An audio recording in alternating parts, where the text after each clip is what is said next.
Are you worried about what it really means when your child says that she hates you? Like, is this actually a sign as to whether you're failing as a parent? I want to talk about this today because it's something that gets brought up quite a lot, that a child will say, I hate you.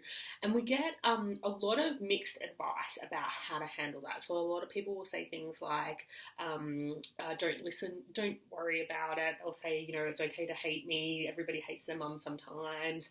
Or actually just saying, like, don't speak to me that disrespectfully. So there's lots of different ways that people will advise you on how to handle it when this happens. But importantly, all of that advice, all of the traditional approaches actually miss what is going on. So when we see this happen, it can be things like the wrong colour cup. It can be when you happen to give more attention to another child, even though, the said child has just had a bunch of one-on-one time. And it can even be on things like, when you won't share your wine, or, something that's like clearly not a big deal. Or just like a clear, obvious boundary that as a parent you really need to hold. And so it can seem like there's not really any pattern. And that's the thing that often makes parents start to worry. Well, like, is this actually not just an outburst? Is this a sign that really she doesn't believe that I love her? Or is this a sign that I'm just doing such a crappy job that she can't accept the guidance or the parenting that I'm giving her? And then that leads to this kind of outburst. And all of that misses the mark of what's actually happening here. So when our kids say something really intense, like I hate you, or I wish I didn't live with you, I must be adopted, anything that's like really, particularly if it pushes your buttons, right? If it's pushing your buttons, chances are what this is your child saying to you, there is something really important going on for me and I do not know how to get you to understand. And so then what they'll do is they'll escalate and escalate and escalate until they feel like you will stop and pay attention to what's going on for them. So as you can see, it actually doesn't matter whether,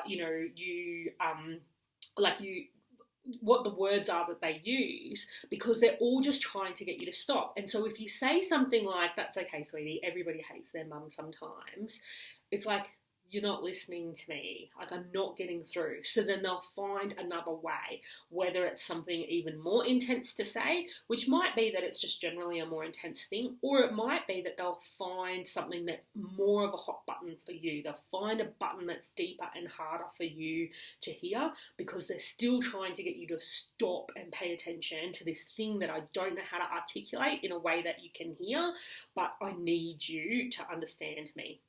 Now, if they can't find something verbally that will actually get through to you, that they need you to stop, they will do something physically. So that might mean agitating a sibling, that might mean writing on a wall, that might mean destroying something that, is really precious to you. It's that escalating behaviour is really that message of, there's something going on for me and I do not know either. I don't even know what it is, or I don't know how to get it out of me in a way that you can hear.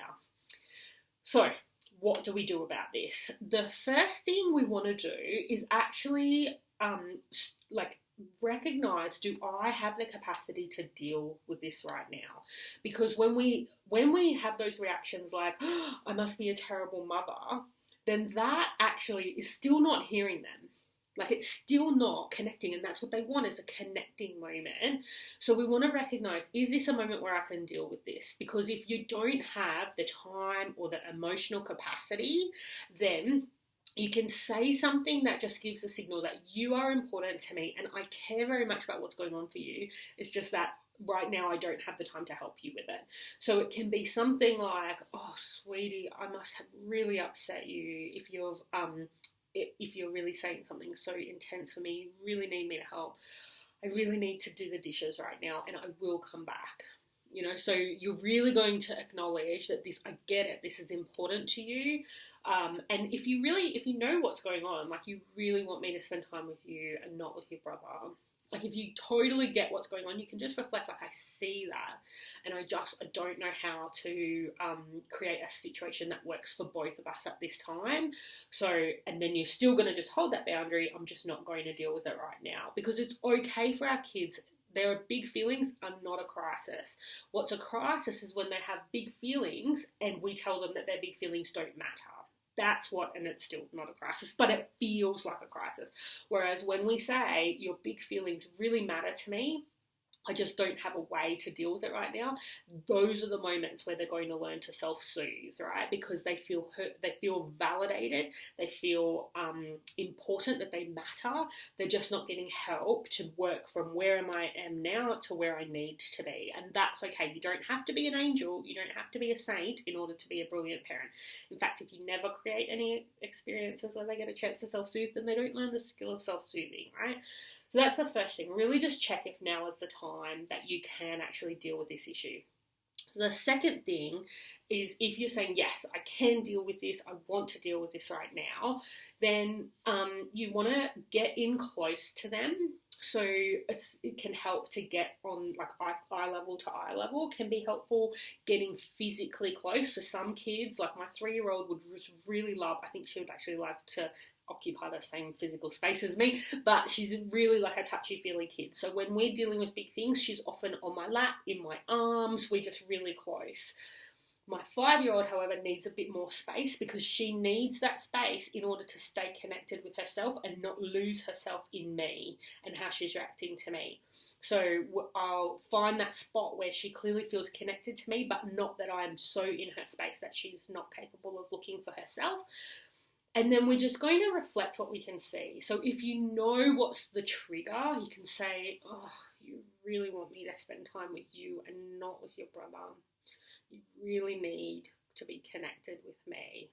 Or you really need to have somebody to play with. And when I play with your brother, you're just not getting it. And if you've got it right, you will get a reaction that indicates that they feel heard. So their body language will physically relax.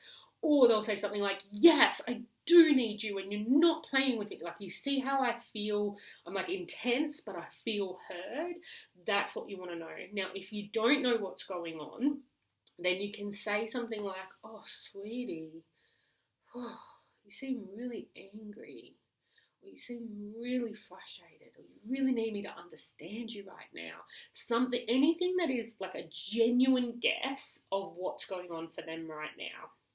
And then you just see what comes up, right? Now, you do not have to get to a place where you actually solve the problem, because this is something that's built up. Your skills at being able to like reflect to them in a way that feels good to them, it takes time. Sometimes we're really lucky and we're able to do it straight away. Other times we need to just practice, and we need that skill of building up to be able to, like, I see you, I hear you, I get you. The skill of not just getting it, but then also being able to explain it, it builds up over time. And their ability to be vulnerable enough to say, yes, I am worried. And, I'll just use one example, that kind of, I don't want you to play with my brother example. It's like the vulnerability of saying, I am afraid you love him more than me. It's a very vulnerable place to be, right? And so different kids will have different levels of comfort with actually sitting with the feeling, oh, she loves him more than me. Like, so that takes time. You do not need to be able to, even if you do it perfectly by the strategy, right? You're not necessarily going to get to the crux of the issue and resolve it every time. You need to build that capacity over time. So you're going to sit with them. It's like, oh, you're going to guess what's going on. Oh, you really just want me to not spend time with your brother. You need me to spend time with you.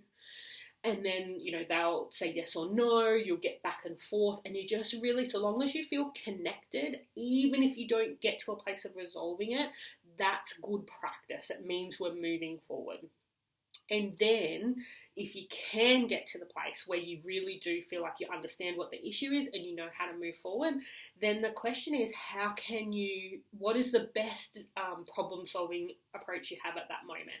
So sometimes when we have lots of time, we can actually brainstorm. So how can you feel connected to me and I can feel connected to your brother?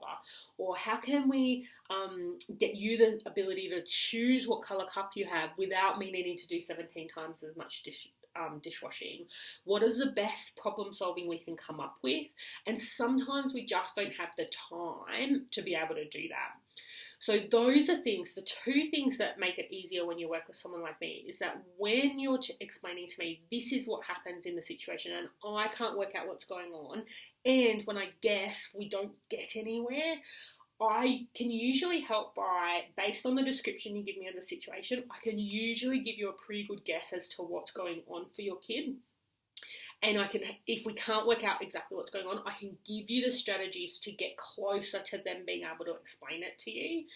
And then the second part is that because I've worked with lots of families with lots of different personality types and also lots of different circumstances, like what will work for a 4-person household with, that's a nuclear family, is looking for the word, nuclear family, and everything is within their control. It's a completely different scenario, even if you have the same 2 personalities between parent and child in a single parent household with no siblings, or with a blended family. There are different scenarios, so usually I can help you come up with a solution that better meets everybody's needs to save you quite a lot of the trial and error that can take when you're not practiced at finding those solutions.